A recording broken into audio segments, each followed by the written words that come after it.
الف لام را، یہ ایک پر نور کتاب ہے، اس کو ہم نے تم پر اس لیے نازل کیا ہے کہ تم لوگوں کو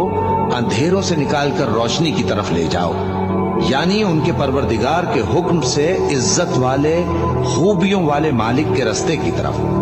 یعنی اس اللہ کے راستے کی طرف کہ جو کچھ آسمانوں اور زمین میں ہے سب اسی کا ہے،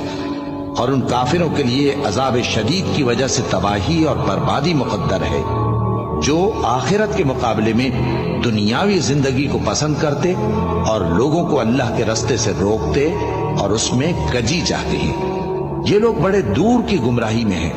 اور ہم نے کوئی پیغمبر نہیں بھیجا مگر وہ اپنی قوم کی زبان بولتا تھا تاکہ انہیں احکام الہی کھول کھول کر بتا دے۔ پھر اللہ جسے چاہتا ہے گمراہ رہنے دیتا ہے اور جسے چاہتا ہے ہدایت دیتا ہے، اور وہ غالب ہے، حکمت